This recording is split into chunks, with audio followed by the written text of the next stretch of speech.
ఇక్కడే current shock కొట్టి చనిపోయాడు. ఇది ఈ ముగ్గురు రైతులు కంప్లీట్ గా డెడ్ అండి. ఈ ఆడోళ్ళు వచ్చిన ఆడోళ్ళ మీద పోలీసు వాళ్ళను, మొగోళ్ళు వచ్చిన మొగోళ్ళ పోలీసు వాళ్ళని చేసిన తీసుకుపోయి పోలీస్ స్టేషన్ లేస్తాం. లైన్ ఆగదు, నువ్వు ఎంత చేసినా ఆగదు లైన్. కాంట్రాక్టర్ మీతో ఇట్లా మాట్లాడు ఈ దాని మీద ఆధారపడి ఉన్నాం సార్. మాకేం లేదు, మాకు 20-30 ఎకరాలు లేదు సార్. మంచిగా అదే ఉంటుందండి.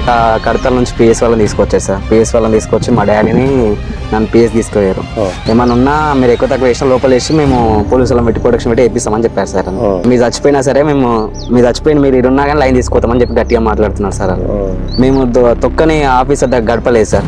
కలెక్టరేట్ కానీ ఎంఆర్ఓ కానీ ఆర్డీఓ అని అందరం కలిసాం సార్. దాదాపుగా ఒక 1 year నుంచి నడుస్తుంది సార్. ఇది 5 ఎకరాలు ఉన్నది మొత్తం పోతుంది. అన్నదమ్ములందరూ కలిసి 3 ఎకరాలు ఉంటే 3 ఎకరాలు, 5 ఎకరాలు ఉంటే 5 పోతున్నది. ఇది ఇందిరమ్మ రాజ్యం కాదు, రైతన్నల రాజ్యం కాదు. రైతన్నలను కన్నీరు పెట్టించే రాజ్యం. కోట్ల రూపాయలు పెట్టి విల్లాలు కట్టి అడ్డగోలి అమ్మినటువంటి వాళ్ళని తప్పించడానికి ఈ రోజు రైతన్నల రక్తం కారుతా ఉన్నది, కన్నీరు కాదు. ఇప్పుడు వాళ్ళు ఏం చేయాలా? బటర్ఫ్లై సిటీకి సంబంధించినటువంటి వెంచర్ల కనీసం ఈగ కూడా వాళ్ళదు. రైతులను సర్వనాశనం చేస్తా ఉన్నారు అనేది దీనికి ఉదాహరణ. ఈ వెంచర్ ఉన్న దగ్గర రూల్స్ అంటే వాళ్ళకు దగ్గరకు వస్తాయంట. వేరే దగ్గర ల్యాండ్ ఎక్కువ దాన్నేమో 65 మీటర్లు కంపల్సరీ. ఎవరమ్మని డిసైడ్ చేసుకుర్రు వాళ్ళ దాంట్లోకి వెళ్ళి లైన్ రూట్ క్లియర్ ఇచ్చినట్టు చేసారు. బటర్ఫ్లై వెంచర్ కు ఎఫెక్ట్ అవుతుందంట, బఫర్ జోన్కి వెళ్ళిపోతారంట, వాళ్ళు కేసులు వేస్తారంట. అంటే మేము రైతుల మలక దొరికిన కాబట్టి మేము కేసులు వేయలేము, బెదిరించలేము వాళ్ళని. ఏమంటే ఒకటే మా ఫ్యామిలీ వచ్చి గుంత తీసిన తర్వాత పెట్రోల్ పోసుకొని చచ్చిపోతాం. మీరు చచ్చిపోయినా సరే ఏం చేయలేరు. ఈ వర్క్ మాత్రం ఆగదు. 4 గుంటలు తీసేసుకొని ఆ పైసలు ఇవ్వడానికి పైసలు ఇచ్చారు. ఇప్పుడు ఏమంటారు అంటే నీ కరెంట్ కిందకి పోతుంది, నాకు డబ్బులు కావాలన్న.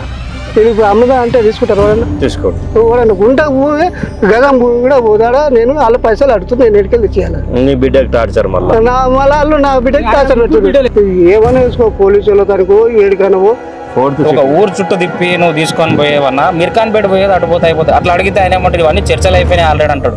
ఎక్కడైతే మీర్ఖాన్పేట ఉందో మీర్ఖాన్పేటకి వెళ్లాల్సినటువంటి రోడ్డు మొత్తానిగా జిగ్జాగ్ పద్ధతిలో వస్తూ కడతాల్ అనే ఊరికి ఉరి వేసినట్టుగా క్లియర్గా చూడొచ్చు. ఇక దీని వెనుక బటర్ఫ్లై ఉన్నదా, సంతోష్ ఉన్నాడా, లేకపోతే కలెక్టరే ఉన్నాడా, లేకపోతే ఎమ్మెల్యే గారు ఉన్నారా, లేకపోతే ఎంపీ ఉన్నాడా, ఇదంతా బయటికి రావాలా.